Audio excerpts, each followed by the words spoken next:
Veamos. Ok, creo que ya está grabando. Me avisan en caso de que haya problemas con algo. Ok, sí, Es ya en parece esta que se graba. cámara de genial. En esta cámara de acá se van a ver cosas borrosas y con algo de latencia. Si es mucho problema, ustedes me avisan. Así como si es algo que no se está entendiendo lo que estoy haciendo, está molesto o algo así, ustedes me avisan y yo digo, ok, genial, vamos a continuar desde OneNote en ese caso. Entonces, hacemos eso. Nada, por cierto, se me acaba de ocurrir una idea. Puedo simplemente compartir toda la pantalla y usar la otra webcam. Ah, ok, sí, también puede funcionar. Pero, ok.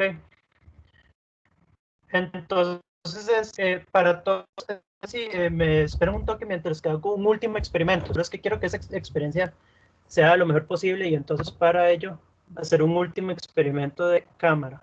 Lo que voy a hacer acá es compartir toda mi pantalla. Entonces, y salirme del teléfono. Ok, entonces ahí me dicen, ¿pueden ver mi WhatsApp? Tristemente no quería que vieran mi WhatsApp. Pero pueden ver mi browser y el hecho que tengo Ahorita abierta la no se tutoría ve. con respuestas. No se ve nada. Ahora sí, Debería estar. ahora sí se ve, ahora sí se ve. Sí, ahora Ok. sí se ve. Pueden ver que estoy viendo el anime Red Zero. Lo pueden ver que soy un freak. Sí, Todo eso se sí, ve. sí, sí, Ok, se nota, se ve bastante bien. Pero se ve ok, perfectamente, de hecho. perfecto. Entonces, lo que voy a hacer acá bien rápido es activar en una aplicación que encontré para usar mi teléfono como webcam. Oye, ¿cómo se ve eso? Uy, está desenfocado. Se puede ver toda la... Pues, se va a ver borroso, o sea, pero el truco es para ver si la latencia, cuánta latencia tiene. En este momento, ok, ok, sí se ve. Se ve Sí, bastante sí, bien, sí. se ve mucho mejor que la cámara de antes. No sé sobre la latencia, pero ahorita visualmente se ve mucho mejor. Sí, Ok, un toquecillo pegado, pero sí se nota. ok. Y entonces, por ejemplo, ese texto de ahí se puede leer. Va a estar bien borroso, eso sí, pero se puede leer. Sí, sí, sí, sí. Sí, sí se puede leer. Ok, perfecto, entonces con esto nos la jugamos. Comencemos ya oficialmente la tutoría. Esta es la tutoría 2. En esta tutoría vamos a ver un poquito de contactos metal semiconductor, contactos semiconductor semiconductor. La tutoría 2, el documento ha estado en línea, ha estado en el TEC Digital por toda la semana, así que espero que lo hayan trabajado. Pero si no, tranquilos, ahí ya pueden verlo. Y ya se subió la tutoría 3, el documento de la tutoría 3 ya está en el TEC Digital. Y entonces vayan trabajando eso para que ya estén mucho más listos y con consultas para la próxima tutoría. O si ya se prepararon súper bien para eso, entonces por lo menos para que estén igual de preparados. Ok, la tutoría de hoy es es una tutoría complicada, en el sentido de que vamos a ver, vamos a echarle un vistazo por encima al corazón de lo que es la física de semiconductores, ¿verdad? Y es complejo y hay muchas cosas que yo no entiendo, ¿verdad? Ya yo he llevado el curso y he dado una tutoría el semestre pasado y esa es la segunda vez que la doy y aún así hay un montón de cosas que yo no entiendo. Así que si ven esto y no entienden un montón, tranquilidad. No, el punto no va a ser que lo entiendan. El punto va a ser esto. Quiero familiarizarlos con algunas de las ideas y la otra cosa que quiero hacer es tal vez darles una especie de motivación. Y la razón por la cual les quiero dar una especie de motivación es porque mayoría de ustedes no van a trabajar mucho con física de semiconductores, ya en la práctica, en profesión, ¿verdad? Pero puede que una parte de ustedes sí le interesen más y también terminen trabajando en algún ámbito donde sea más importante lo que es física de semiconductores, ¿verdad? Ok, entonces lo que quiero intentar hacer hoy es ver una discusión, ¿verdad?, que ignoré completamente la semana pasada, y es el asunto de energía. Entonces, eso es un diagrama de bandas de energía. Lo vamos a necesitar para resolver algunos de los ejercicios de esta tutoría. Pero yo no quiero que vean ese diagrama y piensen que esto es lo que es la energía dentro de un semiconductor. Y la razón es porque quiero que lo vean de una manera distinta. Quiero que lo vean en físico.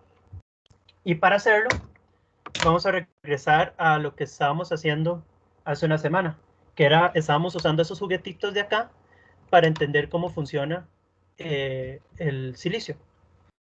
Ok, entonces, un silicio tiene muchos electrones, muchos protones en el núcleo, y mayoría de sus electrones están en capas de orbitales, ¿verdad? Si se recuerdan de química, están en orbitales más cercanos, ¿verdad?, de menor energía al núcleo, y son casi que inmovibles, ¿verdad? Ahí quedaron.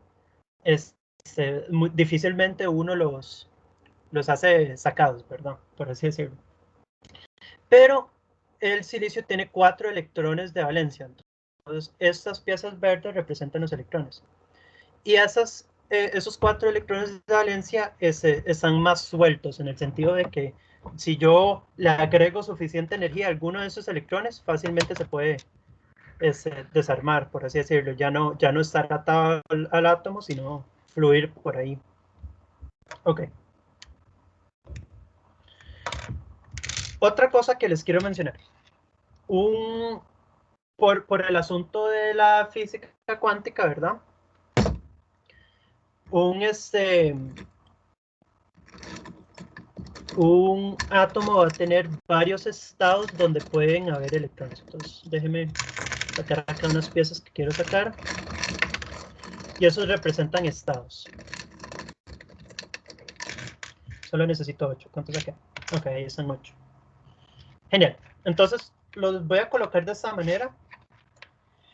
Intenten ignorar la pieza en sí. Lo que quiero que se enfoquen es solo en las piezas, en estas verdes. Y la otra cosa que quiero que se enfoquen es en la altura de estas piezas verdes. Ve que las estoy colocando como más alto que el nivel de la mesa. Ese es el punto de estas piezas rojas. Estas piezas rojas representan lugares donde yo puedo colocar un electrón, por así decirlo. ¿Ok? Entonces, lo que quiero con esta imagen es decir, déjenme ver si ajusto ahí un toque la cámara. Un átomo de silicio tiene, en la capa de valencia, tiene 8 diferentes estados, ¿verdad?, que pueden estar ocupados por electrones, ¿verdad? Pero solo 4 van a estar ocupados. Y los otros 4 van a ser estados vacíos o estados libres. Ok, hasta ahí todo bien. ¿Alguno no está entendiendo este modelo del silicio? Recuerden que esta altura ignoren como en sí la pieza roja. Lo que quiero que se enfoquen es los electrones son las piezas verdes y que están a cierta altura. Y a esa altura lo que va a representar es la energía. Bueno, voy a continuar. Ok. ¿Qué pasa si yo agarro otro átomo de silicio y lo acerco? Ok, ese otro átomo de silicio también tiene varios estados. Va a tener 4 ocupados y 4 desocupados. Ahorita no tengo las piezas para mostrarles. Pero hay algo que sucede cuando yo junto dos átomos. Y es que los estados ocupados bajan en energía. Y la manera que yo voy a representar que bajan en energía es que voy a tirar esas piezas encima de la mesa. Cuando están encima de la mesa significa que tienen menos energía. Se me fue un electrón, déjame ver si lo recojo. Ok. De hecho, lo que voy a hacer es pegarlos de la manera que estaban antes. Esos son los 4 electrones que están ocupados, ¿verdad? Ese otro también tiene 4 electrones que están en estados ocupados. Entonces eso los voy a poner Ahí. Y ahí están. Esos son mis dos átomos. Ahora, este tiene 4 estados libres. Cuando yo junto dos átomos, más bien sube la energía de esos estados libres. Entonces, la manera que voy a representar eso es que me voy a deshacer de eso y voy a traer estas piezas de acá para representar que ahora la altura es mayor, ¿verdad? Estos son los 4 estados libres de este átomo. Ahora son más altos. Y la razón por la cual se hicieron más altos es simplemente por el hecho que le acerqué otro átomo de silicio. Ok, entonces acá lo que voy a hacer es, ahí sí tengo más piezas, entonces le puedo agregar 4 estados libres a este otro átomo también. Ok, entonces de nuevo, déjeme repasar. En la capa de valencia de un átomo de silicio hay 8 estados. 4 están ocupados y 4 están libres. Cuando yo junto más átomos de silicio juntos, los estados ocupados bajan en energía. Recuerden que antes todos los estados tenían esa altura. Ahora los electrones bajaron de altura y ahora están pegados al silicio, ¿verdad? Y los estados libres más bien subieron de altura, ¿verdad? ¿Por qué subieron de energía? ¿Verdad? Este es más alto que este. Entonces, espero que esa imagen funcione. La idea de usar esas piezas era darles esa imagen, el cambio de niveles de energía. Entonces, esos estados libres, desocupados, ahora tienen un nivel de energía más alto. ¿Qué es lo que quiero decir cuando digo que tienen un nivel de energía más alto? Me refiero a que si yo quiero colocar, digamos, uno de esos electrones en uno de esos estados, les tengo que aplicar más energía. Y la cantidad de energía que requiere llevar un electrón del estado bajo al estado alto, esa es la energía, esa altura, por así decirlo. Y entonces esta es la energía de este estado. La energía de este estado es la energía que me toma agarrar un electrón de acá abajo y subirlo acá. Ok. Esa explicación hasta el momento funciona. ¿Alguno tiene alguna duda con esa explicación? Todo bien hasta el momento. Todo bien, ok. Ahora, note que si yo repito y repito y repito, y acá me formo un cristal, poco a poco esos estados dejan de ser como asociados a un átomo en particular. Ahora los estados es como que le pertenecen a todo el cristal como tal, ¿verdad? Déjame poner ahí de vuelta los... Ok, entonces podemos hablar ya no tanto de los estados de cada electrón, sino podemos hablar de los estados del cristal de silicio. Y entonces básicamente todo el cristal va a tener varios estados que son altos y varios estados que son bajos. Y normalmente los electrones van a estar ocupando los estados bajos. Acá puedo agregar más. Mire que solo puse 8 estados altos y en verdad si cuentan cuántos electrones hay en estados bajos hay un montón. Entonces ahí obviamente acá no estoy siendo muy exacto con el modelo, pero imagínense entonces acá que hay un puño de estados altos, ¿verdad? Ok, y mire que están muy separados en energía, y eso es importante, el hecho de que están separados en energía. Y eso lo que significa es que no hay energías acá intermedias, como esta de acá, no hay energías intermedias. Los electrones no habitan solo el estado bajo o el estado alto, perdón, no habitan estados intermedios de esa manera, solo habitan un estado bajo o un estado alto. Ok. Y eso es una característica de los semiconductores. Y es que tienen una separación entre los estados bajos y los estados altos. Ahora, un aislante también tiene esta propiedad, solo que en el aislante esa diferencia es tan grande que no hay ninguna fe para estos electrones llegar a los estados altos. Usted le puede agregar mucha energía al cristal de algún aislante, pero simplemente no llega suficientes electrones al estado alto como para que funcione como un conductor.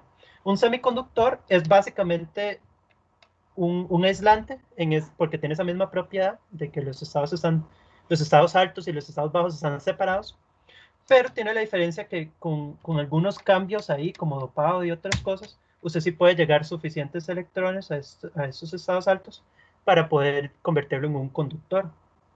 Y gracias a esa propiedad les llamamos semiconductores. Son como aislantes, pero también son conductores, dependiendo del caso. Eh, los conductores, los verdaderos conductores, simplemente tienen una mezcla de toda altura de estado. Mira, acá me hizo otra altura. Entonces, tienen una mezcla de todas las alturas de estados y los electrones simplemente habitan por todo lado. Algunos están en estados bajos, algunos en estados altos, algunos están en todo tipo de estado intermedio y siempre, ¿verdad? Entonces, puede conducir muy bien. Ahora, alguno que prenda el micrófono y me diga, así como está el diagrama, ¿qué temperatura tiene este cristal de silicio?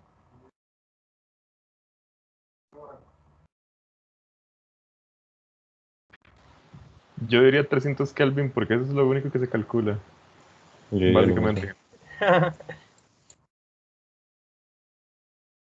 Alguien iba a decir otra cosa, ¿verdad? No, no, yo iba a decir lo mismo, 300 Kelvin. Bueno, pero ese es el asunto. Eh, voy a explicar una cosa y después hago la misma pregunta. No sé si se recuerdan, antes de hablar de estados altos y bajos, yo les había dicho que así se ve un cristal normalmente y si usted le agrega temperatura, algunos de esos electrones se pueden romper y ser libres, ¿verdad? Y cuando hacen eso, hay un electrón libre y hay un hueco. Bueno, algo que tal vez no mencioné, y es porque estaba intentando saltarme por encima la explicación de energía, es que la temperatura lo que le agrega a este electrón es energía. Y eso significa que usando esta nueva modificación del diagrama, lo que hace es subir este electrón de un estado bajo a un estado alto. ¿Verdad? Eso solo significa que le agregó energía. Eso es la temperatura que le agregó energía a ese electrón para que para que ahora tenga esta cantidad de energía. Y el hecho que tiene esta cantidad de energía ahora es un electrón libre. Ahora, esos electrones que están libres, bueno, en verdad, lo que hay acá, antes lo que yo estaba diciendo que cuando estaba libre podía fluir libremente. En verdad lo que sucede es que hay varios estados altos y cuando un electrón tiene suficiente energía, puede estar en ese estado alto y puede fácilmente saltar a otro estado alto. Y eso es lo que es un modelo un poquito más preciso de lo que realmente está sucediendo. No es como que los electrones en verdad están súper libres, que digamos.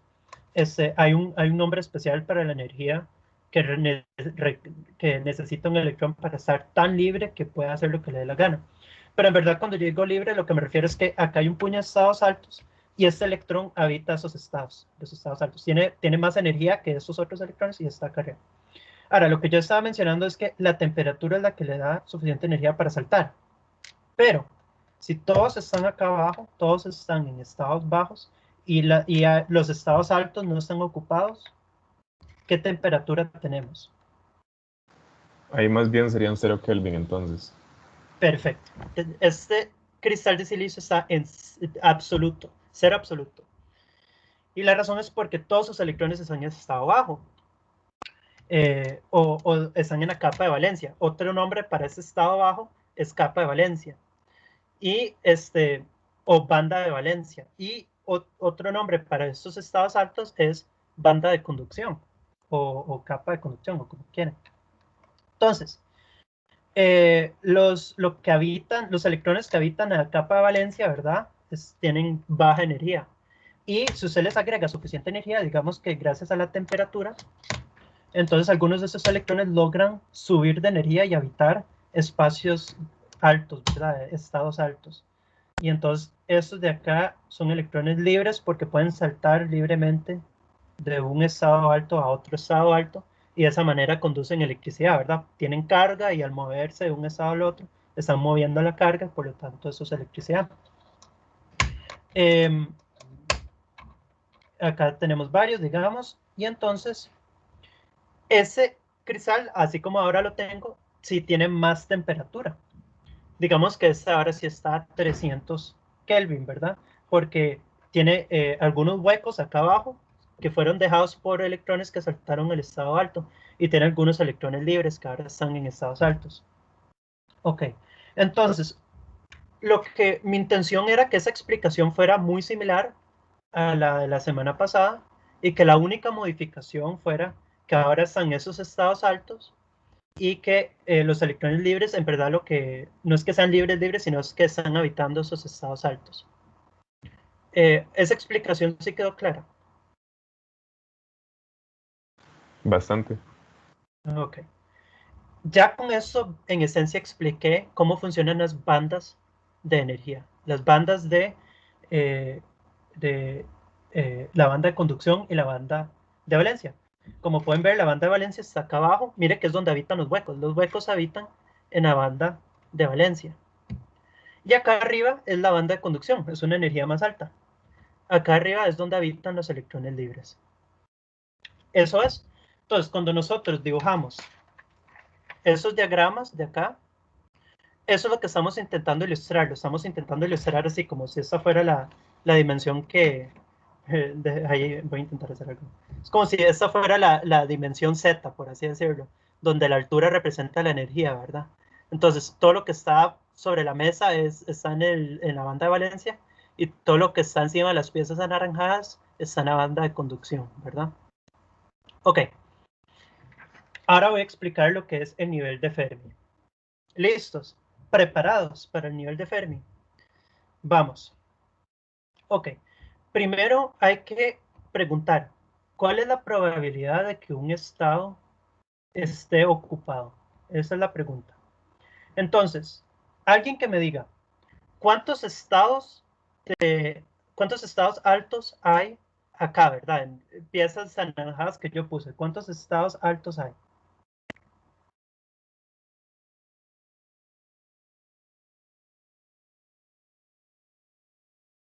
¿Alguno? ¿A qué se refiere con cuántos estados? Ok, entonces recuérdense que cada una de estas piezas anaranjadas representa un estado alto, un estado...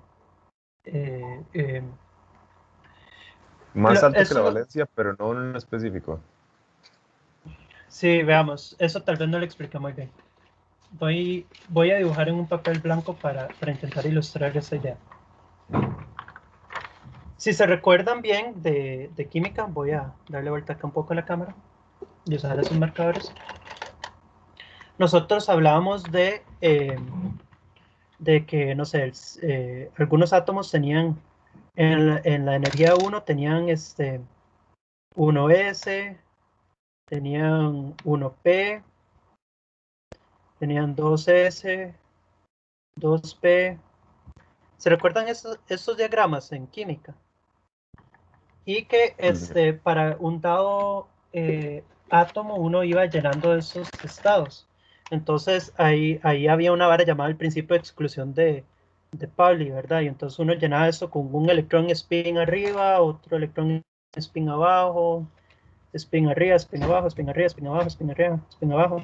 Aunque en verdad el orden en que se llenaban las capas P eran spin arriba, spin arriba, spin arriba, y después spin abajo, spin arriba, spin abajo. Bueno, en verdad se llenaba uno de cada uno y después el otro, ¿verdad? Esos en verdad son 6 estados, ¿verdad? Pueden haber 3 spin arriba, spin abajo, etc. Sorry, no me quiero meter mucho en la química porque ese no es el punto. Pero no sé si se recuerdan de esta vara. Un dado, bueno, silicio en este caso, va a tener varios de estos, ¿verdad? Pero además tiene, sorry, esto tal vez va a ser confuso, pero lo voy a dibujar abajo, es que ya no me organizé bien. 3s y 3p. Por el silicio está en el periodo 3, ¿verdad? La tabla periódica de los elementos. Eso significa que tiene eh, por lo menos 3 diferentes niveles de energía. Y este es su nivel como de la capa de valencia, ¿verdad? Entonces los electrones que están en estos estados son electrones que están en la capa de valencia. Y en el caso de silicio, entonces tiene uno acá y después tiene 4 electrones de valencia, ¿verdad?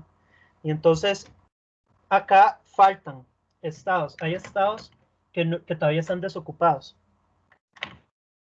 Y hay 1, 2, 3, 4 estados desocupados. ¿Ok? Entonces el silicio tiene 4 estados desocupados.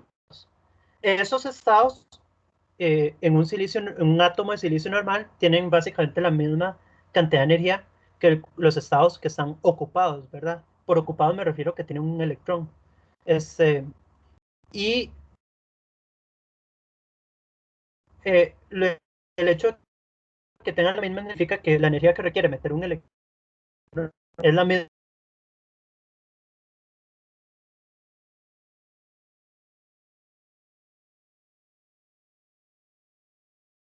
misma energía requiere meter un electrón en los estados que... Déjenme ver si lo puedo conectar de nuevo.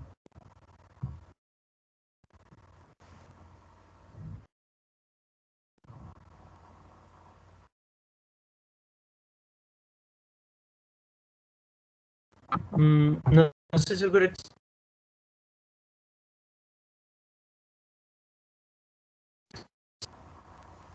Perdón ahí Francis, por eso. viera que se les ha cortado un Bueno, poquito el audio. ajá. Se les está cortando un poquito el audio. ¿Cómo me escucho ahorita? Ahora se escucha mejor. Perdón, es que estoy teniendo problemas de ancho de banda. Entonces, espero que no sea demasiado problema con ustedes. Díganme si la explicación está siendo muy tropezada por todo y ahí yo me La ajusto. parte final no se escuchó muy bien. Cuando, lo último que se escuchó completamente claro fue cuando dijo que tienen que los niveles faltantes tienen la misma energía o el mismo nivel de energía que los que están ocupados. Ok, Los estados, perdón. entonces ahí está perfecto. Claro, ok, muchas gracias. Entonces, eh, el asunto es que cuando yo empiezo a poner varios átomos de silicio juntos, entonces la cantidad de energía que requiere meter un electrón en un estado desocupado se vuelve más grande que la energía de los estados que ya están ocupados. ¿Ok? ¿Eso se entiende? Si yo pongo muchos átomos de silicio juntos, como acá, esos estados que están vacíos, y recuerden que son 4 estados vacíos en la capa de valencia por átomo de silicio, ¿verdad? 4 estados vacíos. Por fines ilustrativos, acá yo solo voy a poner 8 en total. En verdad tengo 9, puse 9 acá en esta representación. Tengo 9 átomos de silicio y cada uno tiene 4 estados libres, ¿verdad? Pero es que me da mucha pereza, yo creo que no es necesario poner 4 de estas chunchas para cada uno de los átomos. Veamos cuántas tengo acá. Voy a quitar estos. Ahí están 8, ¿ok? Por ahora contentémonos con estos 8 estados libres, ¿verdad? Eso es como si hubieran 2 átomos de silicio, ¿verdad? Porque cada átomo tiene 4 estados libres. Hasta ahí todo bien. Ahora se entiende por qué es que estos tienen más energía que estos. Es el asunto que cuando yo pongo muchos átomos juntos, la energía que requiere poner un electrón en un estado libre se hace más grande que la energía acá. No hay una explicación lógica, digamos. Es algo que se observa. No les puedo decir por qué es que sucede. Yo la verdad no entiendo bien por qué es que sucede. Pero eso es lo que sucede, digamos. Cuando se junta un cristal, ¿verdad? Cuando se juntan muchos átomos de silicio, entonces ahora la cantidad de energía que requiere poner un electrón en un estado desocupado es mayor, es ahora una energía mayor a la que si yo solo tengo un átomo solito, ponerle un electrón en un estado desocupado requiere mucho menos energía. Pero en un cristal requiere más energía poner un electrón en un estado desocupado. Eh, esa explicación quedó clara. Como les digo, ese es el tema más complejo de física de semiconductores, es el asunto de la energía. Por mí todo bien. Bueno, entonces, Navarro, ya que está siendo muy activo, que es genial. ¿Cuántos estados libres entonces tengo acá representados? Bueno, ahí tendría 4 estados libres por cada electrón dentro del cristal, entonces serían 4 por 9, Ah, bueno, no, pero me serían... refiero, ¿cuántos Ok, tengo representados acá con piezas ok, analizadas? entonces ahí sin electrón puesto ahí tiene 5. Ah, 5 libres, pero ¿cuántos en total? ¿Cuántos estados altos en total? Ok, en total serían 8. Perfecto. Y entonces, esa es la pregunta que quiero hacer es, ¿cuántos estados altos hay, que son 8? ¿Y cuántos ocupados hay? ¿Cuántos de esos estados altos están ocupados? Ok, de esos están ocupados 3. Ok. Entonces, ya con eso puedo regresar a lo que les quería decir antes. Quiero explicarles el nivel de Fermi. Y para hacerlo tenemos que primero responder la pregunta de cuál es la probabilidad de que un estado esté ocupado. Y esa es la manera que lo hacemos.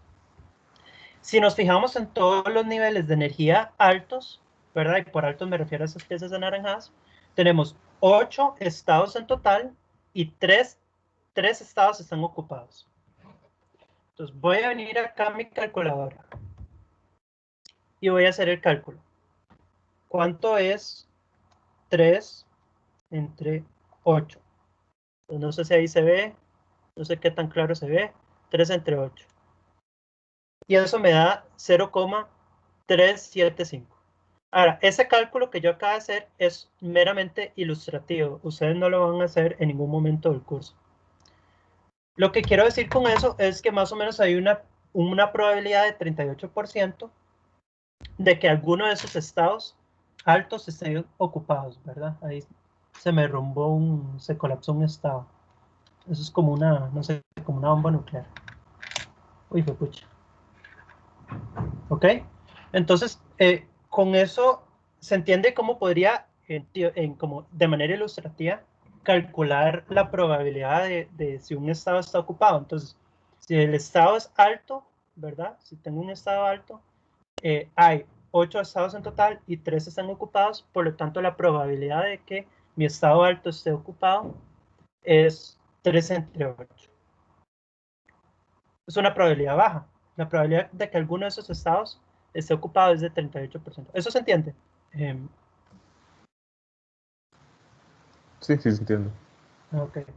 Podríamos hacer algo similar para los estados bajos, donde calculamos cuántos hay en total de estados bajos y cuántos están ocupados, porque recuerden que los huecos son un estado bajo, pero que no está ocupado. Porque no hay un electrón en un hueco.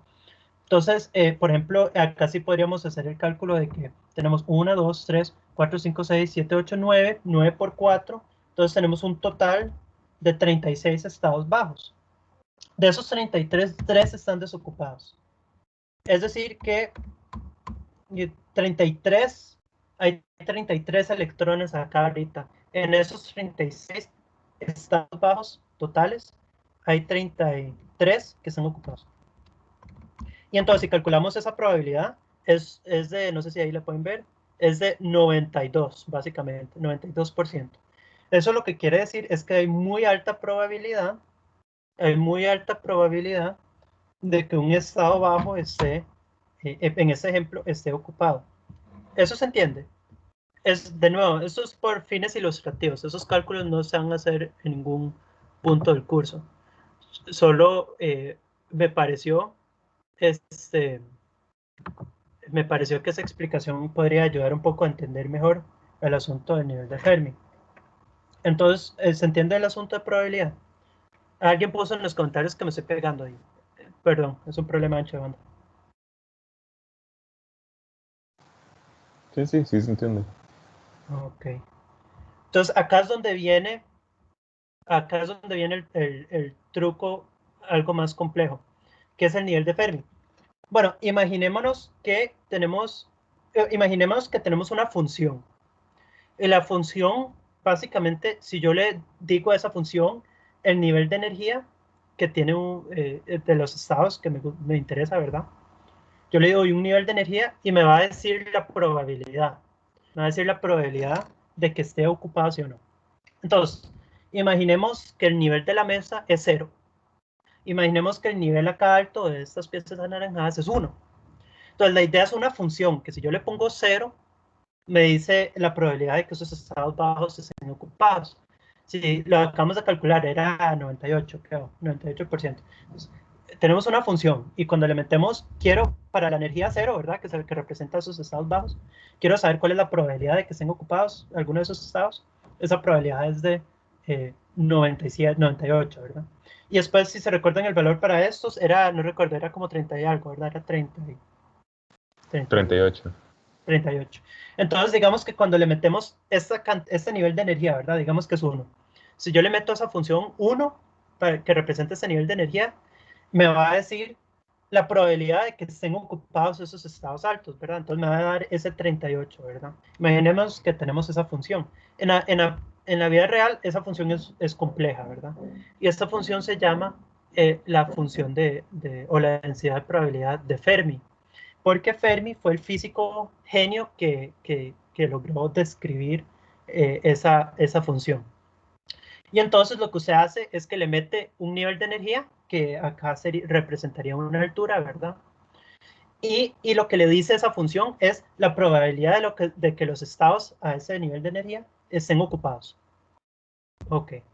Entonces, esa es una de las partes más complicadas de explicar en todo esto. No sé si se logró entender sí o no, porque no, definitivamente no es sencillo. Y si no lo entendieron, tranquilidad. Pueden vivir sus vidas en paz, pueden ser buenos ingenieros y no necesariamente tienen que entenderlo. Esto es por fines ilustrativos. Sería genial si lo entienden, pero no tienen que entenderlo para vivir sus vidas en paz. Pero entonces sí me gustaría preguntar, ¿se entendió? Sí, sí, de momento todo bien. Ok. Ok, entonces acá viene okay. ¿Qué es el nivel de...? Bueno, ahora tenemos una función de probabilidad. Y mire que si le metemos una energía baja, nos da una probabilidad alta. Y si le metemos una energía alta, nos da una probabilidad baja. Eso, por cierto, solo es para este caso. Si yo tengo un material que, no sé, que por alguna razón tiene muchos estados acá arriba ocupados y muy pocos estados abajo ocupados, digamos que acá arriba hay muchos ocupados, entonces la función va a ser distinta. Uy, fue pucha. Ahí está. Eso es un asunto de balance. Digamos que ahora tengo una función, tengo un pedazo de silicio donde casi todos los estados altos están ocupados y casi ninguno de los estados bajos están ocupados. En ese caso, la función sería al revés, ¿verdad? Cuando le meto una energía alta, la probabilidad de que esté ocupado es alta. Si yo le meto una energía baja, la probabilidad de que esos estados estén ocupados es baja, porque hay más estados vacíos, ¿verdad? Ok, acá está el toque. ¿Cuál es la energía a la cual la probabilidad da 50%? ¿Cuál es la energía a la cual mitad de los estados de esa energía están ocupados y mitad de los estados no están ocupados? Esa energía, ese es el nivel de Fermi. Y ustedes se pueden imaginar que el nivel de Fermi, digamos que se representa con esta altura, ¿verdad? Mire que es más pequeña que este estado alto, pero es más grande que este estado bajo, ¿verdad? Entonces, uno se puede imaginar que en algún lado, entre esta probabilidad de acá y esta probabilidad de acá, algún lado en medio, es donde está la energía, ¿verdad? Donde la probabilidad de ocupación es 50%. Ese es el nivel de Fermi. Ok. ¿Se entendió? ¿Alguna duda con eso? De momento no, todo bien. Ok. Ahora, lo chiva es que digamos, el nivel de Fermi va a cambiar en función de muchas cosas, una de las cuales es temperatura. Pero resulta que para silicio intrínseco, ¿verdad? Para silicio, y por intrínseco me refiero no dopado, ¿verdad? Puro. Para silicio intrínseco, el nivel de Fermi básicamente está a la mitad. Básicamente está a la mitad entre este nivel bajo y este nivel alto. Es decir, que a la mitad de la energía, ¿verdad? Acá a la mitad de la altura, uno podría esperar que mitad de los estados están ocupados y la mitad desocupados. Ahora, el asunto es que, y acá es donde está el toque, yo lo acabo de simplificar un montón, porque en la vida real no existen estados con esta energía. Recuérdese que esto es una banda prohibida. Entre esa energía baja y esa energía alta es una banda prohibida. Y lo que me refiero con banda prohibida es que no hay estados ahí. Es decir, ningún electrón puede saltar mitad de la energía y después saltar la otra mitad de la energía. Un electrón una vez está acá abajo o está acá arriba. No está en medio. Ahora, en metales sí puede estar en medio, ¿verdad? Es parte de lo que hace que los metales sean tan conductores, es que los electrones están en todos los estados, ¿verdad? Posibles, intermedios. Y la manera que decimos eso en términos de diagramas de bandas es que los diagramas de bandas están como traslapados, ¿verdad? La banda de conducción y la banda de valencia están como traslapados. pero en verdad lo que significa es que hay muchos estados intermedios, ¿verdad? En silicio los estados son altos o bajos, ¿verdad? Ok. Ok. Genial. Vamos por buen camino. Espero. Ahora, acá viene el siguiente toque. Hasta el momento, nosotros tenemos un cristal donde si un electrón, digamos, si el cristal es puro, entonces los únicos electrones que están acá arriba es debido a la temperatura, ¿verdad? La única manera que un electrón salta del estado bajo al estado alto es porque hay temperatura. Eso es lo que pasa en un cristal puro, ¿verdad? Pero ¿qué tal si ahora lo dopamos? Y entonces acá, por ejemplo, de la manera que está representando esto la última vez, digamos que acá ponemos arsénico o algún tipo de donador. ¿Y por qué es un donador? Es porque tiene un electrón de más. Ahora, estos electrones simplemente no tienen campo. No hay campo en los estados bajos. Simplemente no lo hay. Todos los estados bajos están ocupados. Y entonces, lo que va a hacer ese electrón es que va a saltar a un estado alto. Y eso es por el principio de exclusión de Pauli, ¿verdad? Que es que todo estado solo puede estar ocupado por un electrón. Y entonces, ahora no tiene otra opción que saltar a un estado alto, ¿verdad? Entonces, cuando usted dopa, usted obtiene electrones libres. Es como energía gratis, el secreto de la energía gratis, excepto que es física El cuántica. que, el que ese Ajá. electrón del arsénico salte es porque está dentro de un cristal de silicio, ¿verdad? Porque como que se forma una uniformidad de valencia, en el sentido que todos tienen 4 electrones de valencia, y como el arsénico tiene uno extra, entonces es forzado hacia arriba. Sí, sí, sí, en esencia. Ok. Ahora, a todos les debería decir, todo este modelo es una versión extra, super, mega simplificada de lo que realmente sucede. Lo que realmente sucede, yo no lo entiendo. Y estoy dispuesto a decir que los profes no lo entienden. Y estoy dispuesto a decir que los mismos físicos cuánticos no lo entienden. Simplemente la vida real, la física cuántica no le tiene ninguna obligación a los humanos de ser lógico o de ser fácil de entender. Pero nosotros como humanos estamos desesperados por lograr encontrar alguna manera de lograr explicar lo que observamos. Y entonces ese modelo simplificado es más simplificado el entendimiento como de los físicos cuánticos, pero es suficientemente bueno que para los electrónicos nos ayuda a utilizar semiconductores en circuitos, ¿verdad? Entonces la idea de este modelo es más simple de lo que realmente sucede, pero es suficientemente bueno que podemos explicar cómo funciona un diodo y un transistor. Y eso es lo que necesitamos en este curso, es que tengan el entendimiento que no es un entendimiento verdadero, el verdadero es súper complejo, pero es suficientemente bueno como para que puedan ahí entender cómo funciona un diodo y un transistor, ¿verdad? Esa es la meta. Entonces, la razón por qué lo digo es porque hay muchas simplificaciones. Entonces, la que usted acaba de mencionar, eso es una simplificación. La vida real es más compleja, porque ese átomo de arsénico va a agregar sus propios nuevos estados al cristal, ¿verdad? Entonces, ahora imagínense más estados de diferentes alturas. Otra cosa que quería mencionar es que en verdad dentro del silicio, eh, la banda de conducción, en verdad solo es la energía mínima, ¿verdad? Para llegar a la banda de conducción. Pero en verdad aún los estados del silicio se van a distribuir a diferentes alturas acá, a diferentes energías. Y algunas van a ser más altas, algunas más bajas, pero simplemente la altura mínima va a ser esa, y esa le llamamos la energía de conducción. Entonces el modelo verdadero es súper complejo, ¿verdad? Pero acá lo estamos simplificando. Otra cosa que simplifique es que recuerde que un átomo de silicio en verdad no es plano, ¿verdad? No es un cristal plano, es un cristal tridimensional. Y algunos de sus profes tal vez le intentaron mostrar en clase cómo se ve un cristal de silicio tridimensional, es mucho más complejo. De nuevo, entonces acá estamos haciendo muchas simplificaciones, pero la idea es que aunque esté haciendo esas simplificaciones, podamos medio entender eh, eh, una idea, tener una idea de cómo funciona para poder explicar diodos, transistores, etc. Ok, está dopado, ¿verdad? Entonces acá hay algunos electrones. Y ese es el asunto. Acá, esta representación ya nos tiene un problema, y es que no estoy poniendo tantos estados altos como hay estados bajos. Pero recuerden que en verdad hay la misma cantidad de estados altos que estados bajos, en esencia, ¿verdad? Porque cada electrón tiene cada átomo de silicio tiene 4 electrones en su estado bajo, ¿verdad? En los estados de valencia, ¿verdad? Y 4 estados altos, ¿verdad? Estados en la capa de conducción, ¿verdad? Entonces, en verdad, ahí debería haber la misma cantidad de estados bajos y estados altos. Van a estar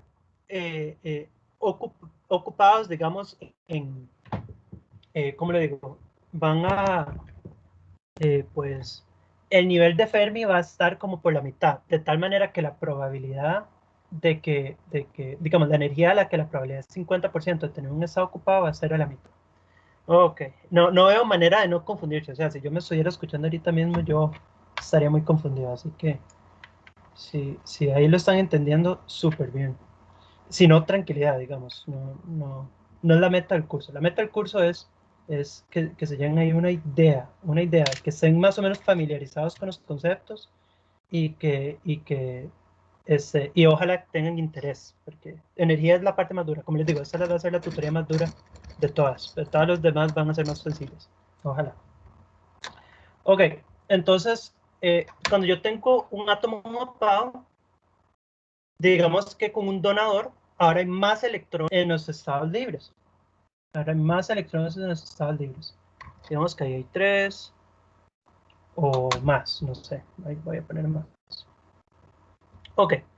Ahora la probabilidad de que un estado alto esté ocupado es mayor, ¿verdad? La probabilidad de que un estado alto esté ocupado es mayor. Y el hecho que la probabilidad de que un estado alto esté ocupado es mayor, significa que el nivel de Fermi va a subir.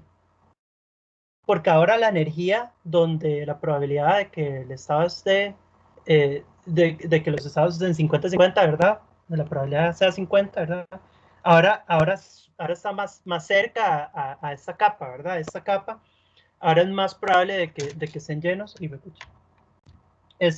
no sé cómo explicar eso para que quede más claro, pero el punto es que si yo tengo más electrones acá arriba, hay más probabilidad de que los estados altos estén ocupados y el nivel de Fermi sube. ¿Alguna duda con eso?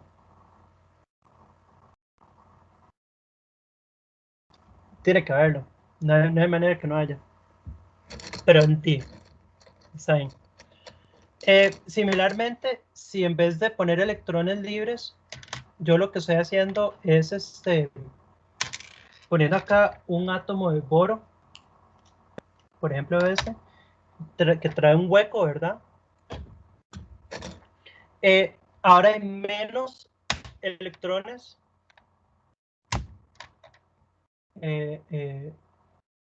acá en la capa de valencia, ¿verdad?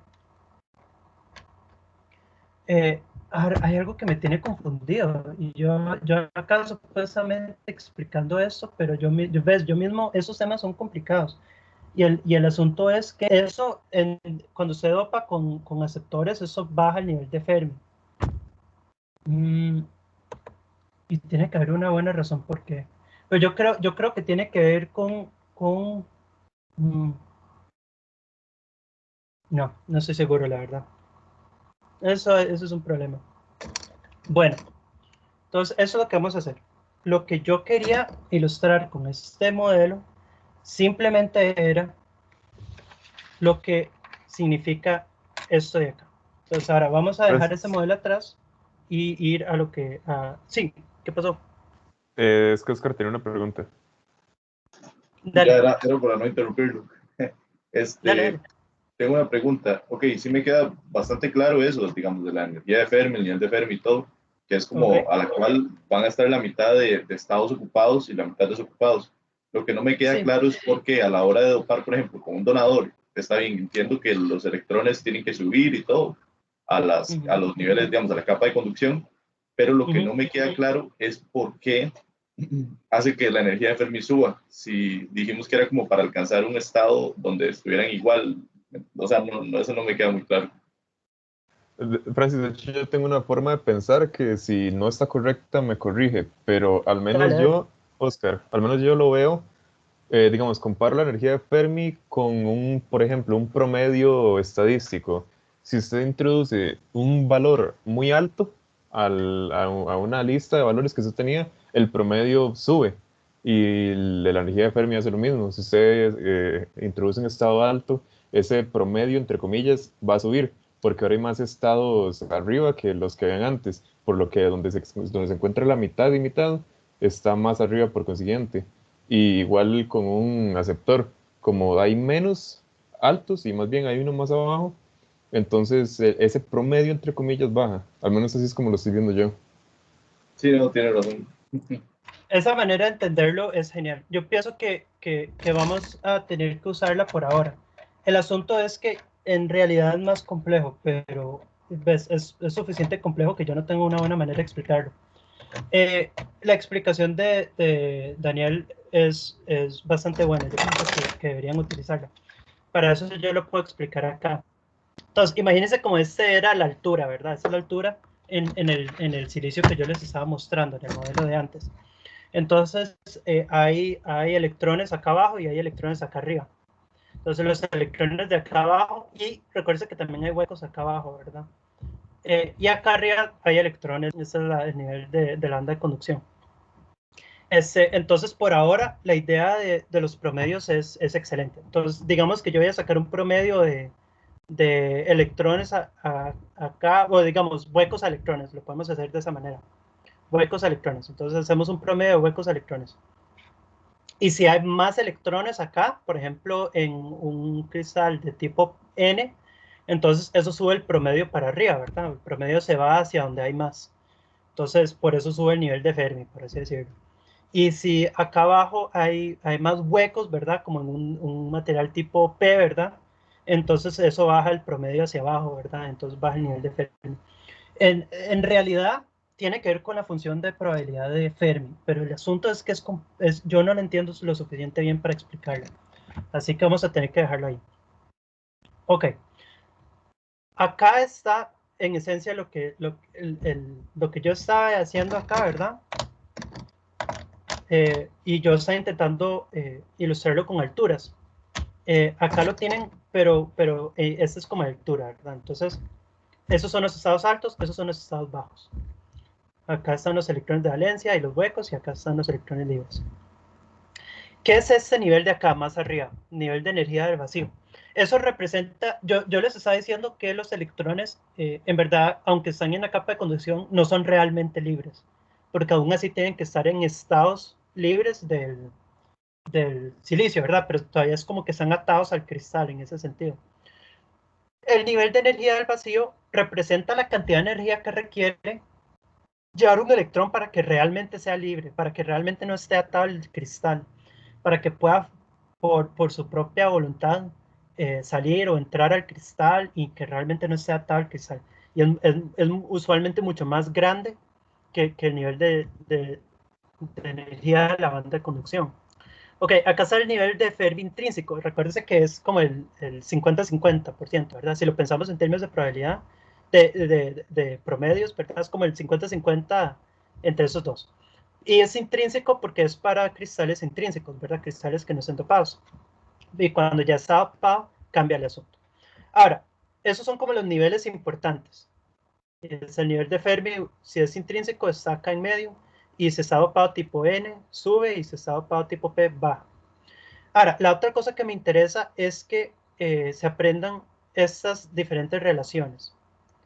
Entonces, algunas de estas relaciones tienen nombres. Por ejemplo, desde el nivel de energía del vacío, que usualmente se toma como una referencia, si medimos hasta el nivel de Fermi, obtenemos la función de trabajo. Mira que es lo mismo que si medimos en un material tipo P, si medimos del vacío hasta el nivel de Fermi, esa es la función de trabajo. Eso es cierto, sea tipo N o tipo P. La afinidad electrónica se refiere cuánta distancia hay entre la banda de conducción y la banda de energía en el vacío, ¿verdad?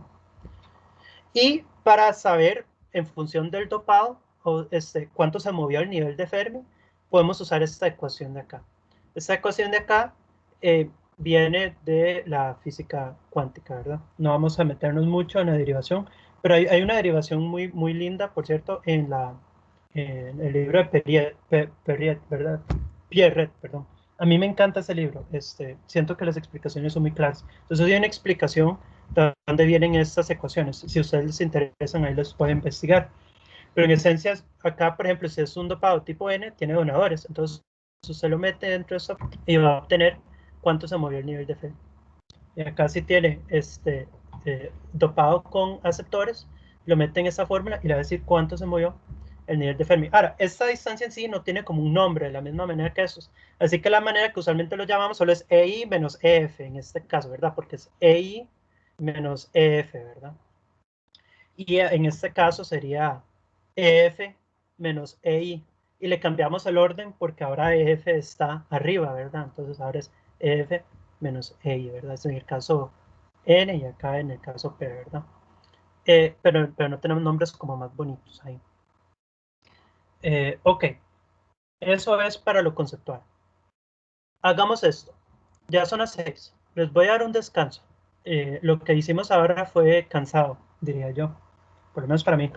Y entonces tomemos un descanso y en como digamos que 7 minutos, una hora así, como a las 6:08, voy a iniciar con los ejercicios de la tutoría como tal. La idea solo es hacer, no sé, 1 o 2 ejercicios de la tutoría y verlos como a fondo, que ustedes saquen todas las dudas que puedan sobre esos ejercicios. Eso lo vamos a hacer en OneNote, entonces no voy a estar compartiendo la cámara. Ok, entonces tómense en un descanso. Francis, ¿puede hacerme el favor de revisar las solicitudes para entrar al team? Porque un compa hace un rato la pidió. Ok, voy a hacer eso.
Ok. ¿Están ahí todavía? Ya volví yo.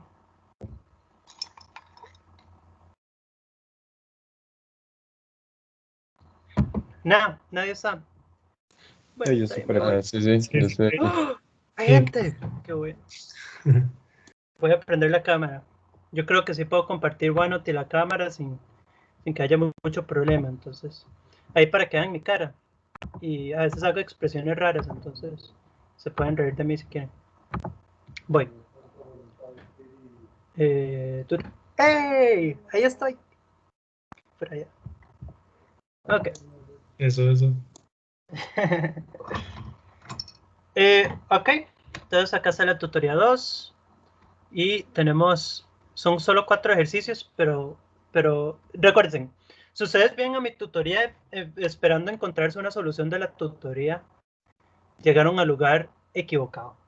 Yo a lo más hago un ejercicio, tal vez 2, pero mi meta es explicarlos y sacarle todas las dudas que puedo sobre esos ejercicios.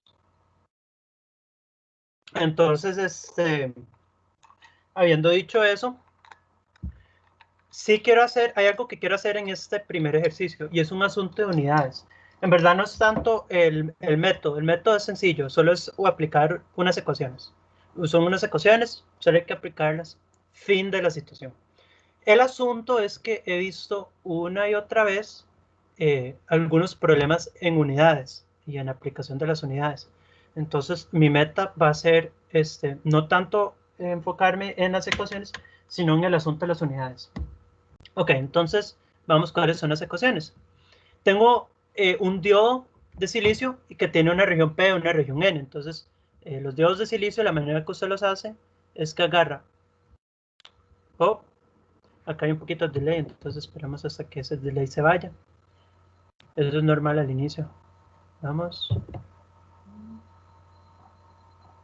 Sobre ahí. Todavía hay bastante delay. Bueno, qué lástima. ¿Qué importa? Vamos a tener que vivir con el delay. Acá está. Entonces, una región P y una región que voy a dibujar en azul. Una región N.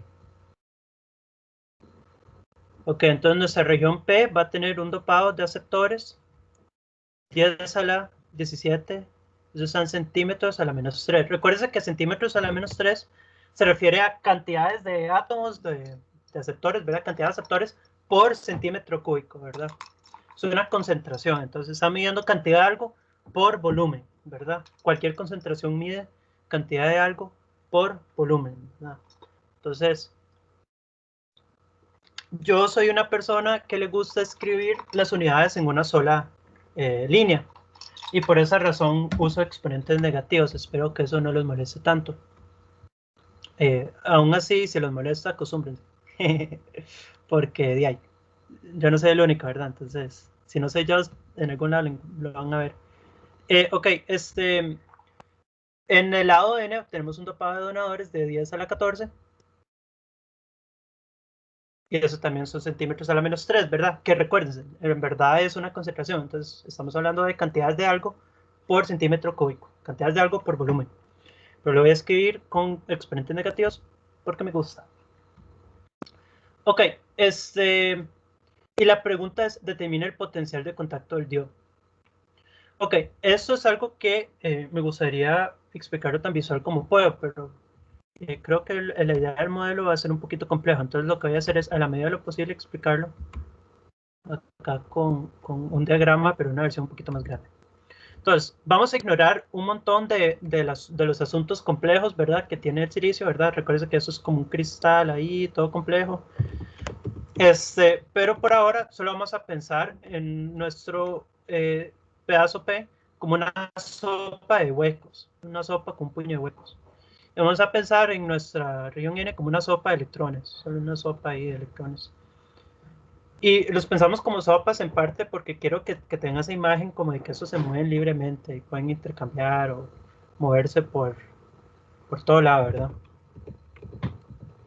Y lo mismo con los electrones. Ahora, si ustedes tienen electrones a este lado, huecos a este lado, algo que probablemente va a suceder cuando estos hagan contacto es que esos electrones digan, mira, acá hay un huequito y puedes simplemente saltar ahí. Ok, y entonces, ¿qué es lo que pasa cuando salta un electrón ahí, verdad? Digamos que ahora se llenan unos electrones acá y se llenan unos electrones acá. Bueno, antes de que saltaran esos electrones, ese pedazo P estaba neutro, ¿verdad? Estaba neutro en carga, ¿verdad? Y ese pedazo N también estaba neutro en carga. Pero ahora electrones se movieron de acá para acá. Ahora hay electrones acá que no habían antes. Y ahora acá hay espacios vacíos donde habían electrones donde antes no estaban. ¿Qué significa eso? Que esta región va a estar cargada negativamente. Va a tener carga neta, negativa. Y esta región donde se fueron esos electrones ahora va a quedar positiva. ¿Ok? Eso está claro. Sí. Sí. Ok. Entonces, mire que sí se forman cargas netas. Y eso sí sucede en la vida real. Carga neta uno la puede medir. Hay maneras de medir cargas, ¿verdad? Uno lo mide más que todo con el campo eléctrico, ¿verdad? Porque una carga neta crea un campo eléctrico. Si ustedes piensan en física 2, si yo tengo una carga positiva, sí va a tener un campo eléctrico, ¿verdad? Y ese campo eléctrico se puede medir. O si yo tengo una carga negativa, sí va a tener un campo eléctrico que también se puede medir. Y el asunto es que usualmente en un átomo neutro, ¿verdad? Ay, ¿por qué esta ara está siendo un poco lenta? Perdón por eso. Ok. Si yo tengo como una carga positiva muy cerca de una carga negativa, ¿verdad? Entonces, de lejos es como que no se nota el campo eléctrico, porque el campo eléctrico producido por una carga se cancela con el campo eléctrico producido por la otra. Si están muy juntas, ¿verdad? Y estoy midiendo muy lejos. Entonces, usualmente esas cargas no se van a poder medir de esa manera. Pero si está suficientemente cerca, a unas cargas netas, usted sí puede medir el campo. Y de hecho, eso es como una especie de dipolo, donde acá está negativo y acá está positivo, y entonces se forma un campo eléctrico en la otra dirección, perdón. En esta dirección, ahora hay un campo eléctrico, ¿verdad? Un campo eléctrico neto. Piensen en los dipolos donde sucedía un campo como así, ¿verdad? No sé si se recuerdan, hay como la imagen del dipolo. Con un asunto así. Solo que acá nos estamos enfocando en esa región entre las dos cargas, ¿verdad? Ok. Bueno, ¿qué es el asunto con ese campo eléctrico? Digamos que yo soy un electrón. Si yo soy un electrón, yo quiero ir en la dirección de un campo eléctrico o opuesto a un campo eléctrico. Y la respuesta es opuesto a un campo eléctrico, ¿verdad? Los electrones quieren ir en las direcciones opuestas a los campos eléctricos. Entonces, es cierto, acá hay carga positiva. Uno diría, ok, esos electrones se atraen a la carga positiva. Pero en verdad lo que pasa es que si estos electrones se atraen a la carga positiva y acá hay más electrones, ven que hay huecos que pueden rellenar y entonces quieren saltar esos huecos. Y si hacen suficiente de eso, acá se forma una carga negativa y entonces los electrones pueden unirse ahí a las cargas positivas, pero simplemente no pueden, no quieren ir a ese lado, ¿verdad? Acá está todo negativo. Para un electrón, el hecho que todo eso esté negativo, ¿verdad? Es como una barrera. Si todo eso está negativo, el electrón no se quiere acercar para allá, ¿verdad? Porque las cargas iguales se repelen.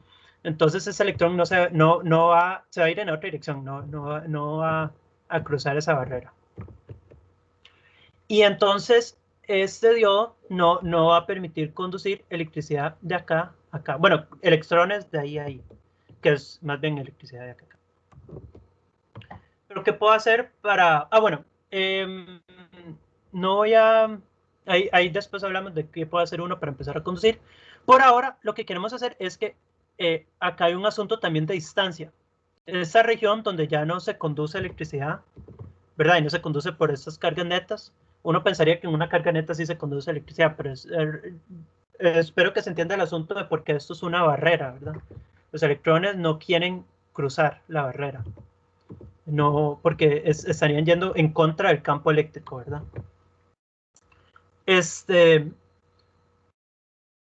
Hay una región. Esta región tiene dimensiones, ¿verdad?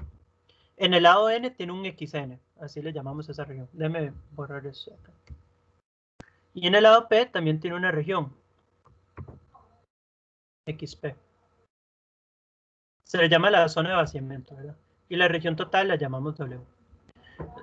Y a este campo eléctrico, si uno lo considera a través de esta área, usted puede pensar como que hay un potencial, ¿verdad? Un potencial entre un lado y el otro. Vamos a llamar VBI. Eso es raro, ¿verdad? Porque en verdad hay diferentes nombres. Eso es otro. Y en verdad va a depender más o menos de la literatura. Algunos libros deciden hacerlo de una manera y algunos de otro. A lo que entiendo no está como muy estandarizado. Y la otra cosa es que sí queremos estandarizarlo para ese curso, pero todavía no soy muy actualizado con cuáles son los nombres. Yo voy a usar BI. Así que lo siento si eso es confuso en comparación con lo que les enseñó algún profe. Pero si ustedes reconocen, ok, el VBI que está usando Francis es lo que mi profe enseñó como esta otra cosa. Si reconocen eso, entonces usen el de su profe, ¿verdad? Hagan a sus profes felices. Porque eso les va a dar más puntos en el examen. Ok. ¿En qué está? Ok, sí, entonces vamos a tener una tensión acá que vamos a querer calcular. Y hay una fórmula que si yo tengo los dopados, me pueden decir esa tensión. Muy sencilla. Es KT entre Q, LN, NA, ND, entre NI a la 2. Recuerden que esta es la concentración intrínseca. Y acá es donde empiezan las dudas, creo yo. Porque algunos de ustedes tal vez han visto esta ecuación, pero las ha visto así.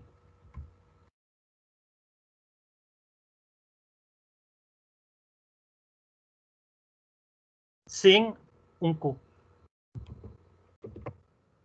¿Ok? Entonces, ahí ustedes me dicen, ¿cuál de las dos versiones han visto? ¿Esta o esta?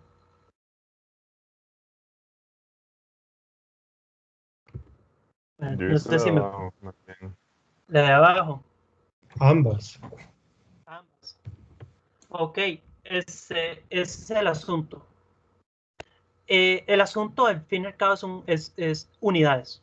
Todo se resume a cuáles unidades estamos utilizando. Si su profe lo enseña de esta manera, es probablemente porque usa las unidades, esto como 8,85 por... bueno, hay diferentes maneras perdón. ¿Cómo era? Es 8, algo. No lo tengo conmigo ahorita y no lo tengo memorizado tampoco, entonces ahí batía, pero no estaba bateando bien. 8,617 creo que es. Por 10 a la menos 5. ¿En qué unidades está eso? Bueno, está en electronvoltios entre Kelvin. Ok, entonces si sus profes les gusta usar esta convención, entonces probablemente aprendieron esta. Si sus profes más bien usan la unidad, las de unidades SI, ¿verdad? Y esa se mide en joules esa va a tener unidades distintas. Y nosotros queremos voltios. ¿Y por qué queremos voltios? Porque eso es un voltaje, ¿verdad? Y la manera más fácil de conseguir voltios es usando electronvoltios, ¿verdad? Porque lo que hay de electronvoltios es que usted solo cancela la carga de un electrón y consigue los preciados voltios. En el caso de joules,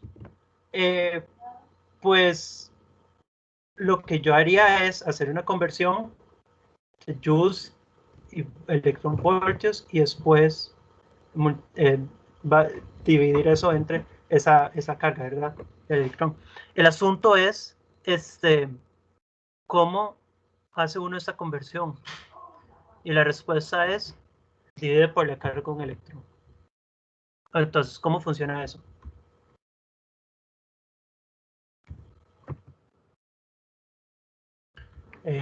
Pues es muy sencillo. un electron volt es igual a Q joules. Q es un número muy pequeño. Q es 1, veamos si lo sé de memoria.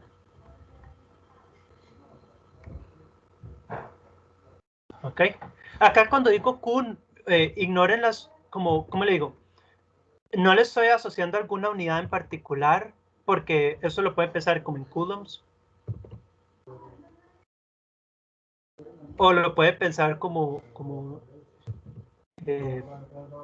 bueno, como lo estoy haciendo acá, ¿verdad? Que un electron volt es igual a este número de joules, ¿verdad? Entonces, eso es confuso, ¿verdad? Y eso es algo que a mí me confundió mucho cuando yo estaba primero llevando este curso.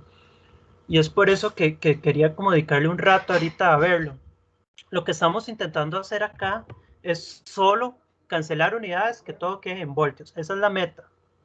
Entonces, sea esta variación que usa o sea esta variación que usa, la meta es que quede en voltios. Y entonces, si va a usar esta versión, tiene que usar en esencia esta versión de la constante de Boltzmann. Y casi sí, en esencia. Casi que es como que acá implícito está dividiendo por una carga de electrón, ¿verdad? No un coulomb, ¿verdad? Imagínense que es como unidades de carga de electrón, ¿verdad? No sé cómo explico eso de una manera más clara.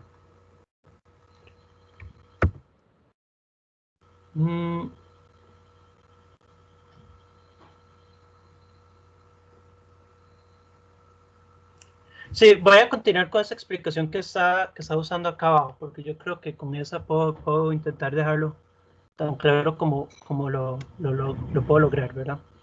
Entonces, vamos a meter esta ecuación de acá y voy a ser explícito con las unidades. Ok, entonces, primero, ¿quién es K? Voy a usar la versión de K de unidades SI, entonces la de la calculadora. Eso está en 1.38. Voy a dejarlo ahí por 10 a la menos 23. Y eso va a estar en joules por Kelvin.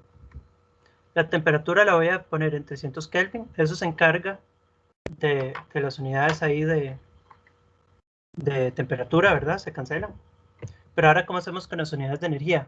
Porque acá queremos unidades de voltios, ¿verdad? El problema es que las unidades que ahorita tenemos acá van a ser de energía, ¿verdad? Todo esto va a ser un valor de energía. Se cancela temperatura para quedar energía.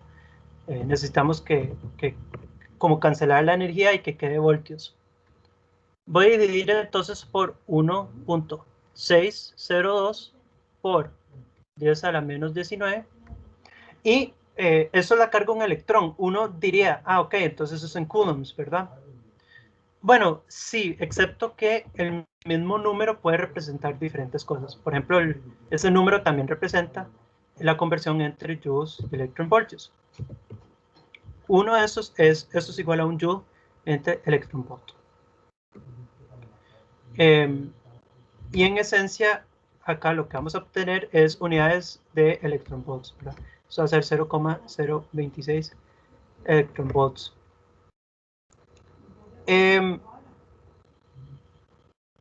Cuando estamos calculando como energía como tal,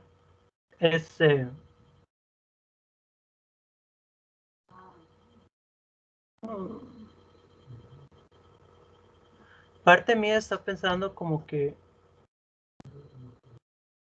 hay que cancelar también esa energía, perdón, esa carga, para que quede solo voltios. Es como que yo estoy diciendo que hay esa cantidad de joules por voltio.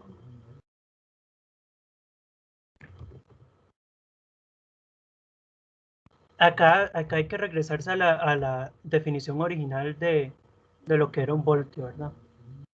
No es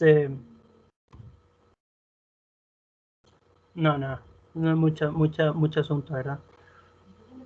El voltio tiene que ver con energía. Si se recuerdan bien, me estoy enredando demasiado conmigo mismo. Les tengo que pedir perdón. Yo quería clarificar esas unidades, pero yo creo que más bien voy a hacer un desmadre. Esa es la versión simple. La versión simple es, esta misma cantidad va a salir para calcular voltajes, pero a veces también sale para calcular energías. Si están calculando voltajes y esta temperatura es a 300 Kelvin, van a tener que usar esto, pero en voltios, ¿verdad? Lo que a mí personalmente me las trae con esto es que eso a veces se le refiere como KT, a veces se le refiere como KT entre Q, y a eso también, a veces se le refiere como KT o a veces se le refiere como KT entre Q. Y entonces eso a mí me confunde mucho, pero el asunto es que acá estamos intentando calcular un voltaje, entonces instintivamente yo sé que ese es el valor que queremos usar. Y si estuviéramos calculando un valor de energía, entonces yo diría, ah, ok, es la misma vara, pero en electronvolts en vez de volts. Entonces ahí hay algo que falta para terminar la explicación. Y simplemente no, ahorita no puedo decir qué es. Pero, bueno, hagamos el cálculo para simplemente dejar eso atrás. Esto es 26 milivoltios y voy a usar la versión voltios, ¿verdad? Porque quiero calcular una tensión. Acá pongo el logaritmo de, y ahí tengo que multiplicar las concentraciones. Son 10 a la 7 por 10 a la, ¿qué era? 10 a la 17 y 10 a la 14. 17 y 10 a la 14. Y acá es 10 a la 10 y esto a la 2. Meten eso en la calculadora y lo que les va a dar es, un toque, 0,6. Bueno, un momento. La respuesta que viene en la tutoría me di cuenta que está un poquito incorrecta. Me acabo de dar cuenta hoy, digamos. La verdadera va a ser 659 o 6585. Ok, eso debería estar en voltios, ¿verdad? Sí, claro, si ustedes lo que ponen es 26 en la calculadora, entonces eso sale en milivoltios. Pero si lo que ponen a calcular es 26 por 10 a la menos 3, eso estaría en voltios, perdón.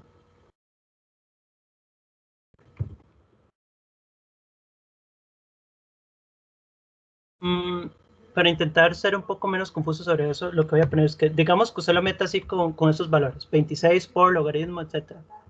Entonces eso sería en 659 milivoltios. Y eso es lo mismo que 0,659 voltios. Algo que van a encontrar con diodos es que usualmente las tensiones van a ser alrededor de 0,6 voltios, 0,7 voltios, alrededor de estos valores. Eso es como el rango usual de la tensión de contacto, el potencial de contacto para un diodo, ¿verdad? Claro, eso va a variar un poquito con esas concentraciones de acá. Ok. Ahora sí, hay también fórmulas para calcular XP y XN. Pero por ahora me las voy a saltar. Ustedes los pueden calcular. Las fórmulas están... La razón por la cual no les explico es porque literal solo es usar la fórmula. No hay ciencia ahí involucrada. Acá tienen la fórmula, es una raíz, 2, E relativa. Recuerden que esto se refiere a la permitividad del silicio. Entonces sería como... No recuerdo si era 11,7 o 11,9. Uno de esos dos.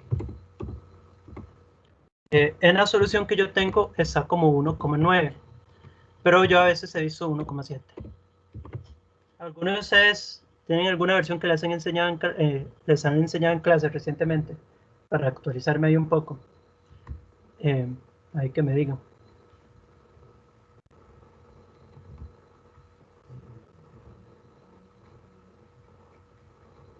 Ok, entonces ahí está la fórmula completa. Hay una similar para XN. De nuevo, no los voy a hacer, solo metan valores y calculen. No hay mucha ciencia.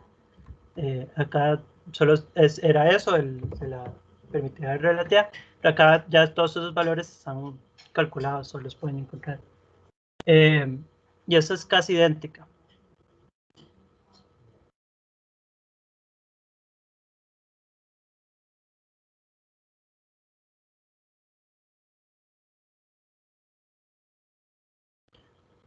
Ay, ok. ¿Cómo están? ¿Tienen alguna duda? El ancho total va a ser la suma de estos dos.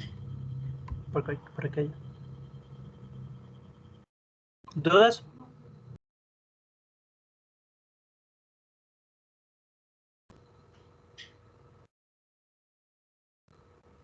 ¿Alguna duda con mis explicaciones atrasadas? Ninguna. Qué milagro.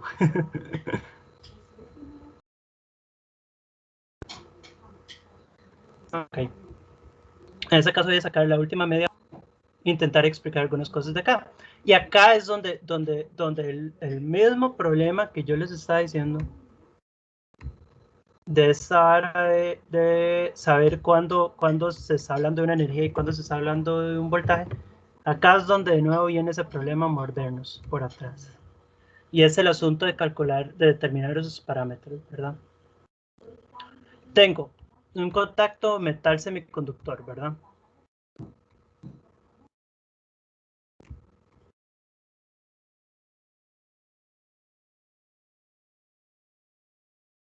Ok, y entonces cuando usted hace un contacto metal semiconductor, pueden suceder una de dos cosas muy curiosas. Eso en esencia se convierte en un diodo, que por cierto les decimos a esos diodos Schottky, o puede actuar más como una resistencia. Entonces esto les llamamos contactos óhmicos y contactos Schottky, ¿verdad? Una de dos cosas sucede. Y basado en qué sucede, bueno, al fin y al cabo va a resumirse a los diagramas de energía. En un metal, los diagramas de energía son muy sencillos. Solo hay dos niveles que importan. Nivel de Fermi, voy a poner M, que significa metal, y el nivel del vacío. Entonces recuerden, el nivel del vacío es la cantidad de energía que necesita un electrón para ser completamente libre. Y es para ser libre de las ataduras del mundo, ¿verdad? Y el nivel de Fermi es aquel nivel de la función de densidad de probabilidad donde tiene 50, donde los estados tienen 50% de probabilidad de estar ocupados. Pero una manera muy simplista de pensarlo es como que es el promedio entre portadores de carga, como que hay mitad arriba y mitad abajo, por así decirlo. Y acá los semiconductores son más complicadillos, porque tienen más niveles. Acá tiene una energía para conducción, otra energía para valencia. Estos dos en un metal están como mezclados, ¿verdad? Esas bandas. Imagínense si eso es una banda y eso es otra banda. En un metal es como que están todos mezclados, traslapados, ¿verdad? Entonces no interesan mucho para entender un metal. Pero estos dos en un semiconductor se importan. Este es el Fermi si estuviera intrínseco, pero usualmente va a estar dopado. Entonces digamos que está dopado N, el nivel de Fermi va a estar un poquito más arriba. Y todas esas relaciones tienen nombres. S acá, afinidad electrónica. Voy a ponerle S, semiconductor. Entre acá y el nivel de Fermi, entre el vacío y Fermi, esa es la función de trabajo. Por cierto, en el metal, esta distancia también se va a llamar función de trabajo. Eso sería para el metal, eso sería para el semiconductor.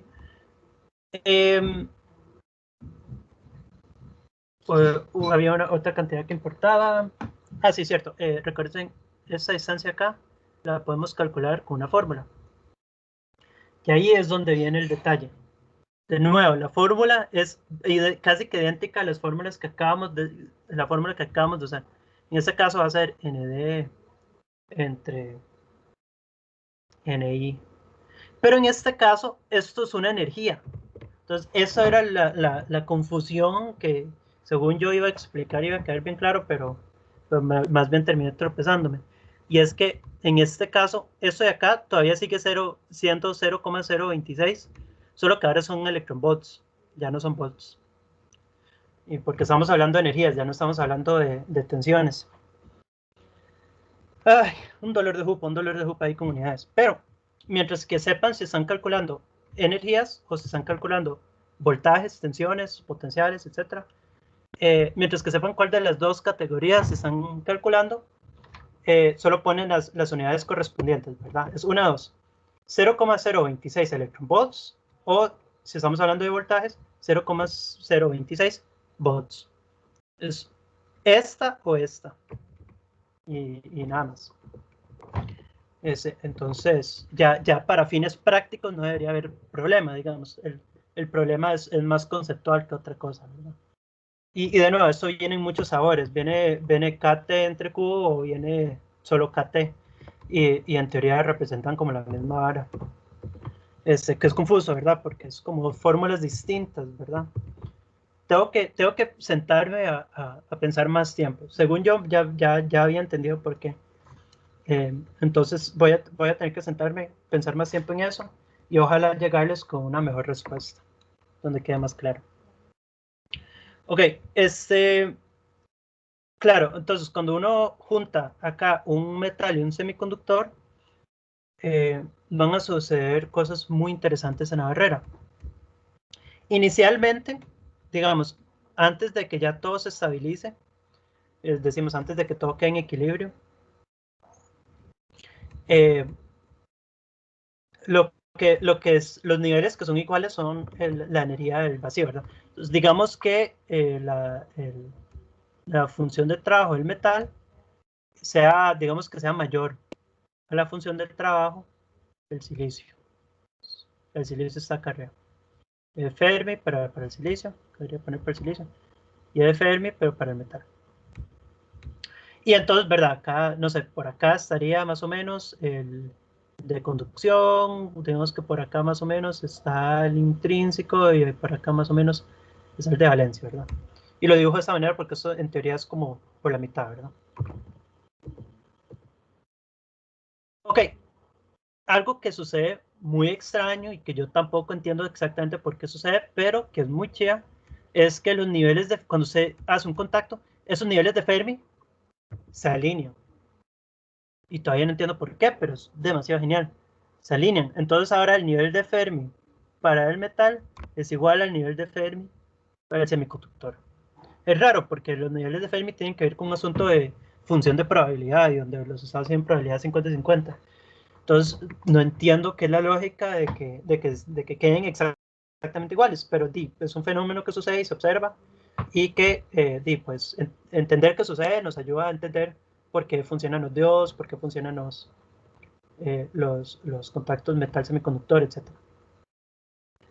Entonces acá lo que sucede es que todos esos otros niveles de energía para el silicio se van a doblar, por así decirlo. Doblar significa que todo se va a mover para abajo, en este caso, para que se alinee este nivel de Fermi con este.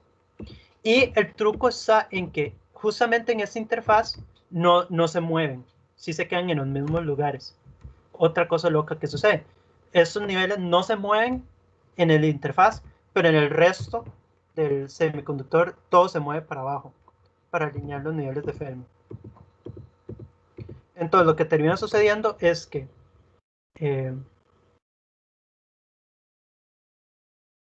se dobla para acá la banda de conducción, y eso es importante. La banda de conducción se dobla para abajo. Se dobla para acá el nivel intrínseco. Se dobla para acá, bueno, déjame verlo como por acá, la capa de valencia. Y se dobla para acá la energía del pasivo, ¿verdad? Y entonces, ¿eso qué representa?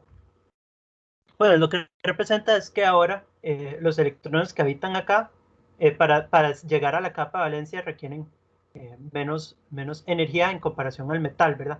Y eso es en comparación al metal, porque mire que en comparación a los otros electrones, recuerde que los otros electrones de este silicio están acá abajo, esa relación todavía es la misma, ¿verdad? Así que esos electrones, esos pobres electrones todavía tienen que saltar la misma cantidad si quieren llegar acá. Pero para electrones que están en el metal, no tienen que saltar tanto, digamos, no requieren tanta energía para llegar a ese nivel. El problema es que acá no pueden simplemente teletransportarse acá, tienen que pasar a través del contacto, ¿verdad? Algo que no he mencionado, por cierto, es que imagínense que eso es el eje X, ¿verdad? Como de distancia, ¿verdad? Que en un lado tenemos metal y en otro lado semiconductor. Y que para arriba lo que estoy graficando es energía. Eso tal vez vale la pena mencionarlo. Esos electrones tienen que lograr vencer ese potencial para lograr llegar hasta acá. Entonces, este potencial tiene un nombre. En contactos metal semiconductor sería VBI, pero después acá hay otro. Ese sería FIB. ¿O es al revés?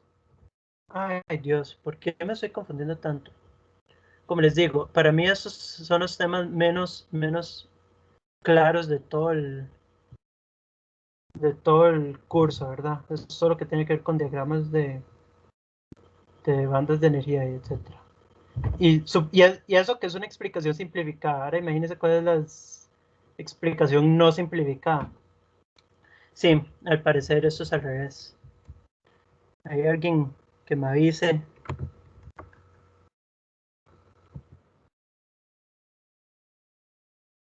Más bien, esto es potencial de barrera y esto es VBI.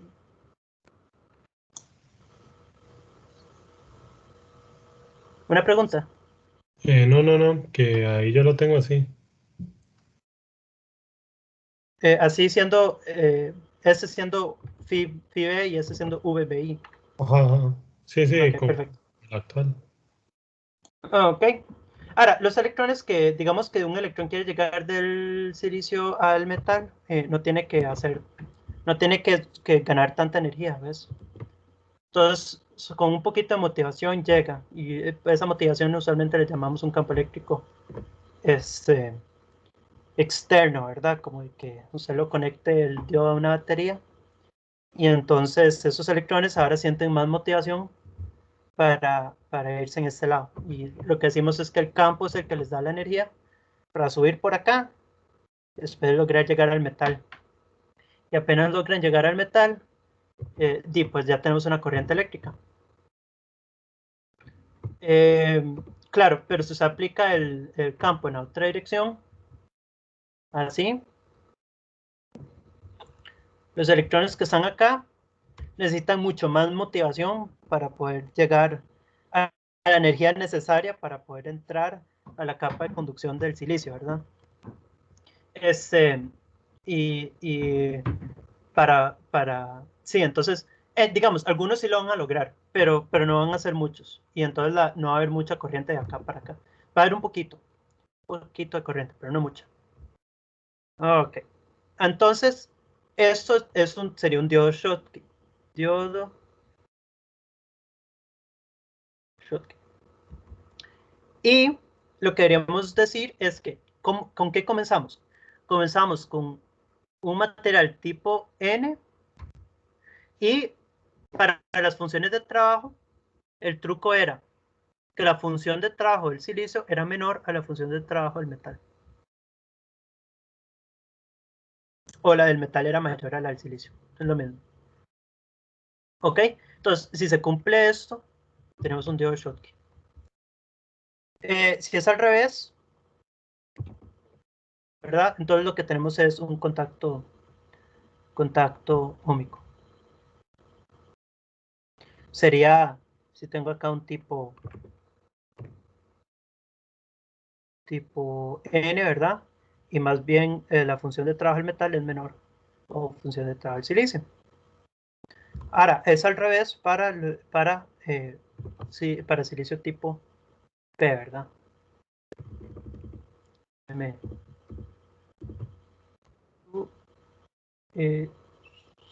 Ok, entonces sería un diodo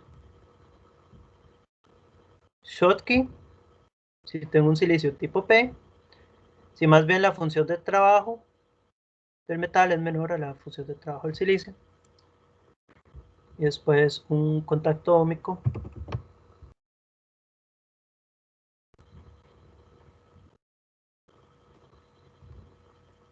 si es tipo P y la función de trabajo del metal es mayor a la función de trabajo del silicio. Ok, entonces teniendo eso ahí, no voy a hacer el doblamiento de bandas para todos esos. Si quisieran hacerlo por su propia cuenta. En esencia lo que sucede en un contacto óhmico es que el doblamiento de bandas más bien sucede como así.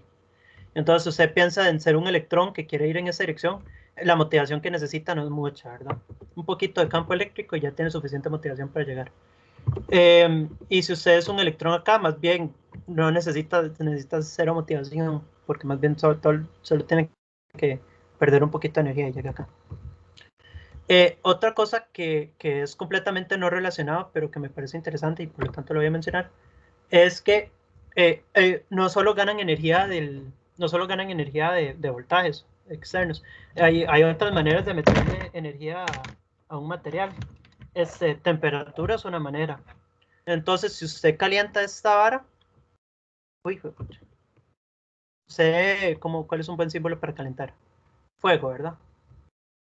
Digamos que acá le ponemos un poquito de fuego. Un poquito de fuego, mire que chame fuego. Soy todo un artista. No, en verdad no. Pero si ponemos un poquito de fuego, entonces acá los electrones fácilmente saltan cualquier barrera. Y entonces algo que ustedes encuentran es que un diodo de silicio va a empezar a conducir más si usted lo calienta. Por cierto, algo similar sucede con los transistores. Y en las ecuaciones, ¿cómo es que se toma eso en cuenta? Bueno, se toma en cuenta con el hecho que usamos esas ecuaciones de acá, todas esas en un kT, St es la temperatura, entonces sube la temperatura y entonces... Ahora, en un procesador eso es un problema, ¿verdad? Porque si usted tiene un procesador acá con muchos transistores y algunos de esos transistores empiezan a conducir más, ¿verdad? Uno diría, eso es mejor, ¿no? Conduce más.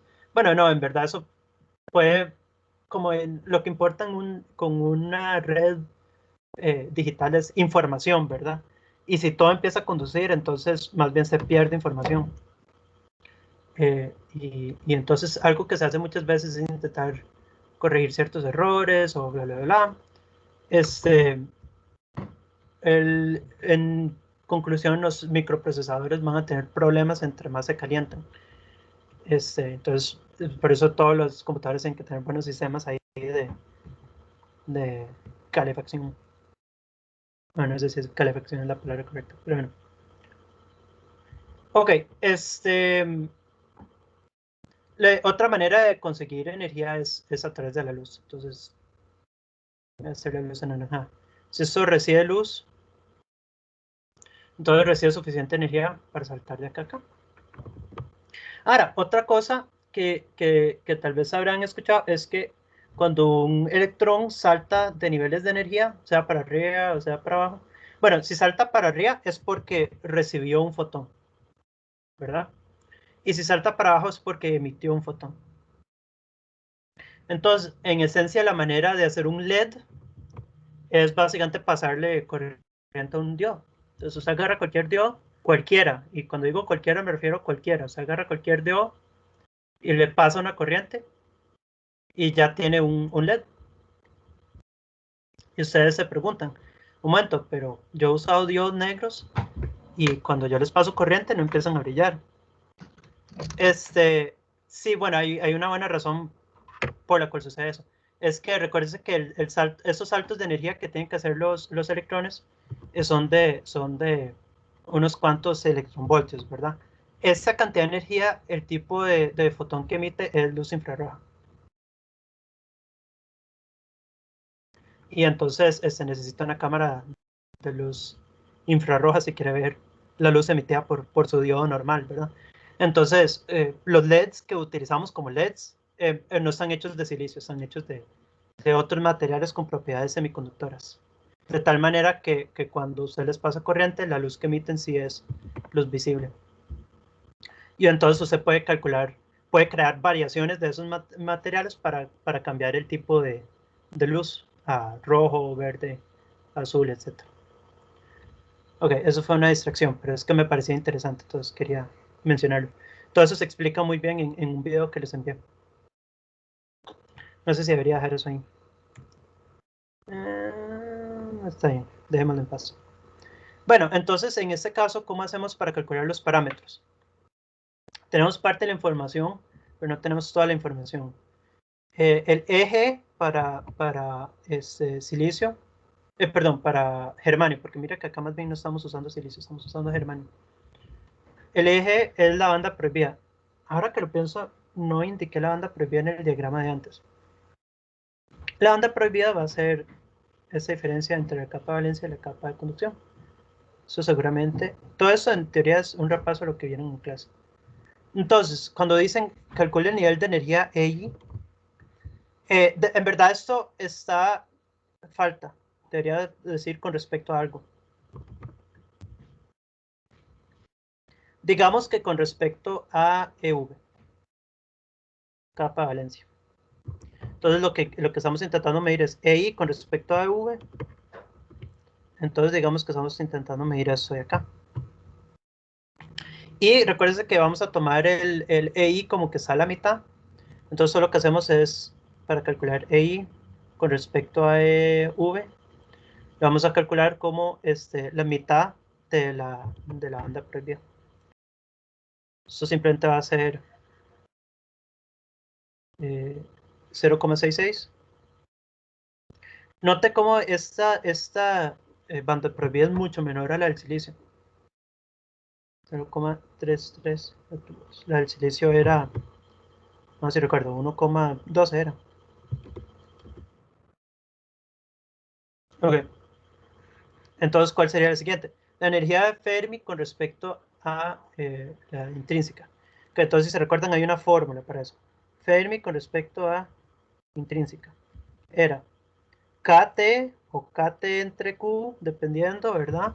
Dependiendo de básicamente cómo se lo enseñó el profe. Pero en esencia, paréntesis ahí, 26 milielectronvolts, ¿verdad? Sin importar si es que en KT o KT entre Q, el punto es que ahí tiene que haber un 26 milielectronvolts. Logaritmo de, y en este caso, bueno, tenemos dos combinaciones, ¿verdad? Pero una está dopada con D, la otra está dopada con A, entonces uno es tipo N y el otro es tipo P, ¿verdad? Hagamos la combinación A, entonces con 10 a la 16.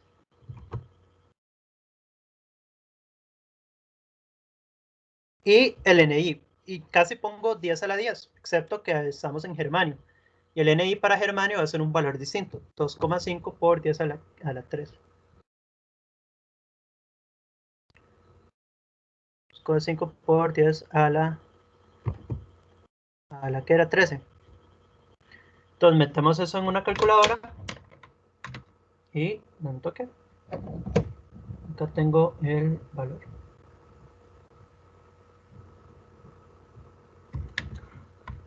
Me da que esto debería ser 0,155 electronvolts. Oh, esa. ¿Ok? ¿Alguna duda en el momento? Si tienen alguna duda, no duden en interrumpir.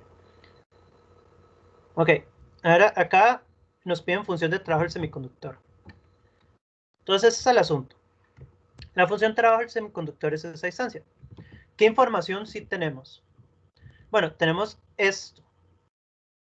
Tenemos esto. Tenemos esto también. Mire que está acá. ¿Hay alguna manera de usar estos valores para poder obtener este valor de acá? La respuesta es que sí. Porque, ¿qué tal si, verdad? Esto de acá es la mitad. Ese es el truco, ¿verdad? Más bien déjeme indicarlo un poquito distinto acá. Tenemos esa distancia acá, que es el X. Tenemos esa distancia acá, que es el EI con respecto a EV. Solo que ustedes tal vez digan, eso es confuso, porque más bien debería ser acá abajo. Sí, pero recuérdense que eso está justamente a la mitad, entonces en verdad esa distancia acá y esa miden lo mismo, ¿verdad? Y finalmente tenemos acá lo que acabamos de calcular, F menos EI, ¿verdad? Entonces la pregunta es, ¿podemos usar esos valores para calcular S? Y sí, porque piénsenlo como que si sumamos S y S, obtenemos esa distancia total, y si a esa distancia total le restamos esto, obtenemos la distancia de acá a acá. ¿Alguna duda con esa lógica?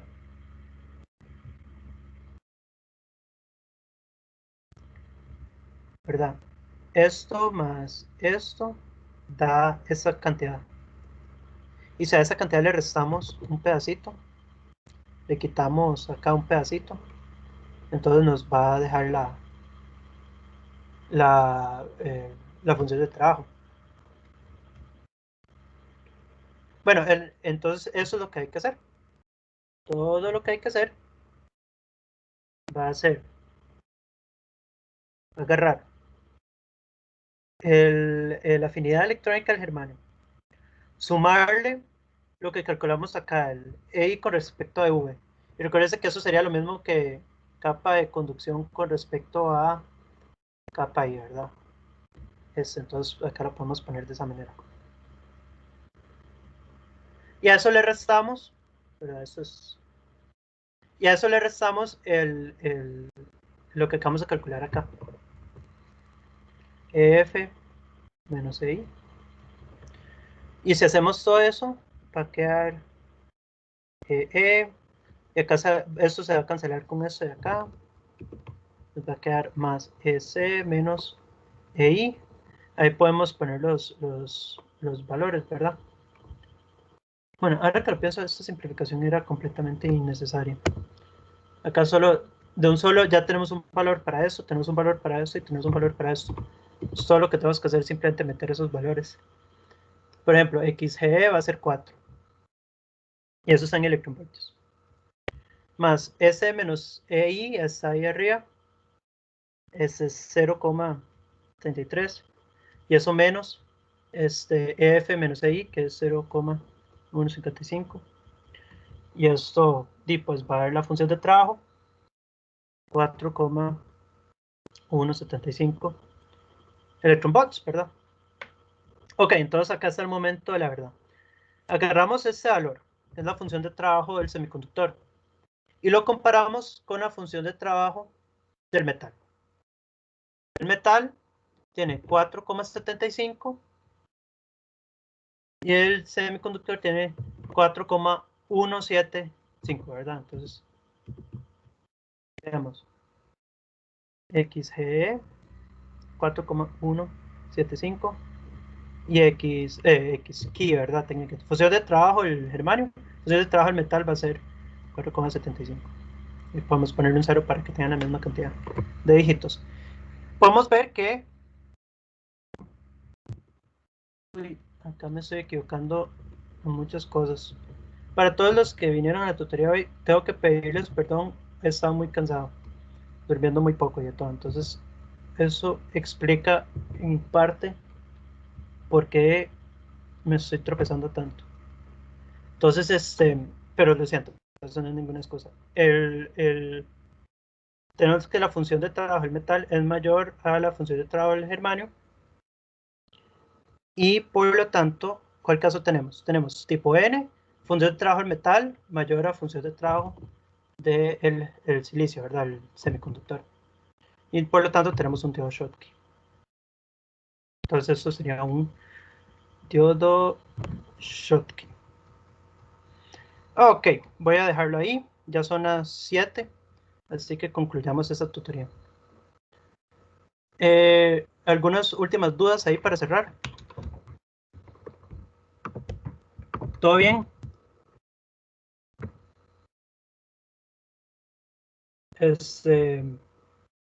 Voy a parar la grabación.